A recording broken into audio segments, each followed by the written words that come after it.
Welcome to my backyard for another episode in our series on how to enhance resilience during really difficult times. Last time we gathered, we paid attention to how it is that resilient people tend to do beauty checks, which is to say they don't wait for a wave of positive feelings to come over them. Rather, they make an intentional and sometimes defiant decision to look for positivity, to celebrate it when they find it, to consume it when they find it, and to put positive decisions into play. This week, I want to piggyback onto that research and add to it a methodology to do our beauty checks in a way that's been done for many centuries, but with a modern update enhanced by cognitive psychology and insight from somatic psychotherapy. Now, to get to that methodology, I'm going to have to tell a story. And actually, before I tell that story, I'll have to tell the story before the story. So I want to start off in the early 1970s when my mom would go grocery shopping. I was convinced in those days that she carried with her a snack food rating scale from 1 to 10. Now, on the one end of that scale would be the stuff that my dad would bring back from his country relatives that involved pickling. No child would eat that. That would live in the back of the refrigerator for him. On the 10 end of the scale would be anything that Hostess ever made. You know, Twinkies, Ding Dongs, Ho-Hos, and Suzy Q's, you know, those really delicious, high-quality snacks. Well, but here's the thing. In the late 60s and early 70s, Nabisco came up with a brand new product that blew out the top of my mom's snack food rating scale because they came up with the glory and the wonder of the Pop-Tart. Now, when my mom would bring Pop-Tarts home for her 7 kids, there would be exactly 6 Pop-Tarts in a box. So how many of you have been on a beach someplace and seen a child think, I'm going to throw a Cheeto to a seagull? And they do. You know what happens if you've seen it. 100 of that seagull's best friends swoop in and an Alfred Hitchcock movie breaks out with claws and beaks and wah! And crying 4-year-old. That's what would happen at our house. Mom would come in with the paper bag, and before she could get it on the counter, her 7 seagulls would fly in with their beaks and their claws, and before it was all said and done, again, 6 in the box, but there's a 7th, there's going to be a squawking seagull left somewhere on the side. Well, so my mom was not a stupid woman. So before long, she knew I don't need to recreate an Alfred Hitchcock movie. Rather, she quit buying Pop-Tarts. And now it's time for the story I told you about. Because again, in the 1970s, people tended to raise their kids free range, and that was me. I said, see you later, going on a bike ride, it'll be later on this afternoon sometime. So I went on a long country road, sticky country road bike ride, and by the time I got back, everybody was gone from the house and I was alone. So I go to the refrigerator because I'm thirsty and I pour a nice, tall, cold glass of milk. Well, then I go over to the snack food cabinet and I open it and nothing there. So I take my hand and I start feeling the upper shelf, and my hand touches this thing that's made of foil. No, it can't be. I pull it down and sure enough in my hands, well, let's say this.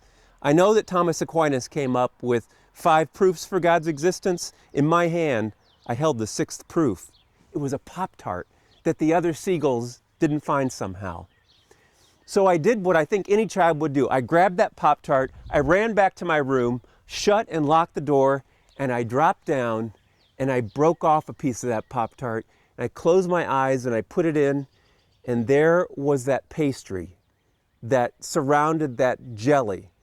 And on top of it, there was the sprinkles and the icing, and I just let that thing melt in my mouth as if it was, I guess, like a communion wafer. I didn't even chew on it. And I ate the whole thing that way. And I'm convinced that we come into this world knowing how to do exactly what I did in that moment. Have you ever seen a 3-year-old come across like a butterfly's wing on a sidewalk? Watch what he does.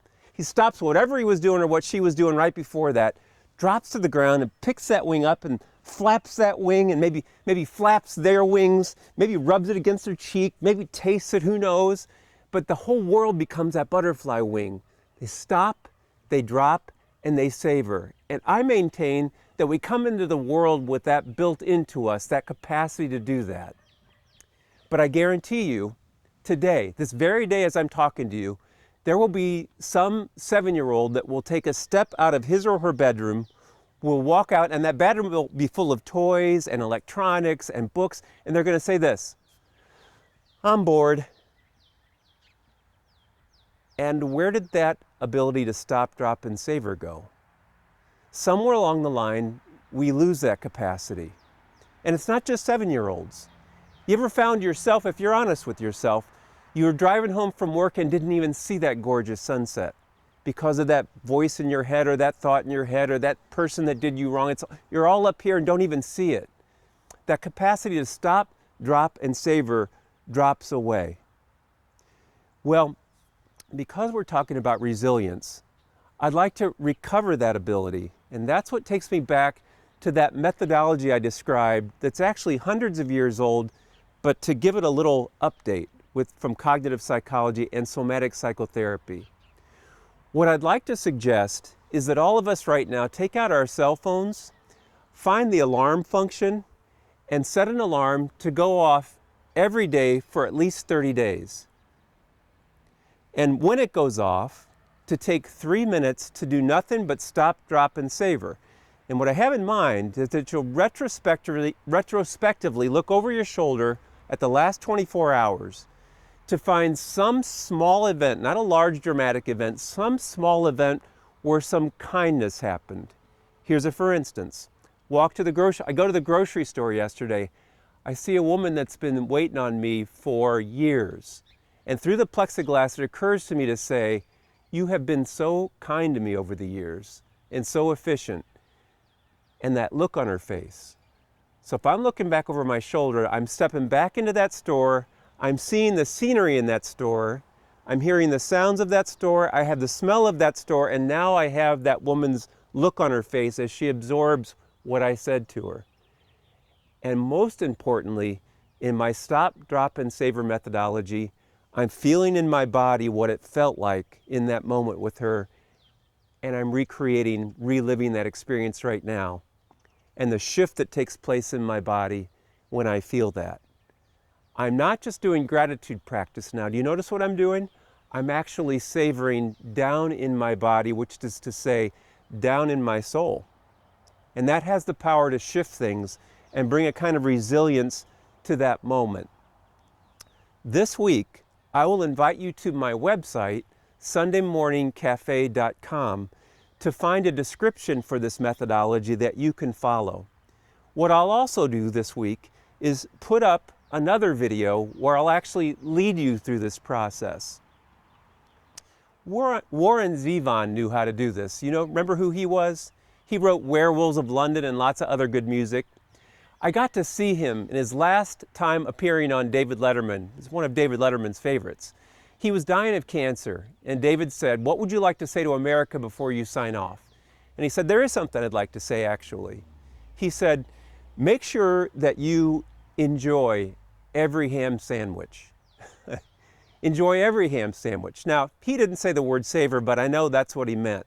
Savor every ham sandwich. Notice what he didn't say. When you get a chance to have filet mignon, enjoy that. That's not what he said.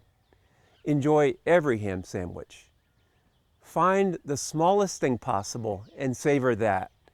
That is the artwork that resilient people know how to do. And I'll see you next week.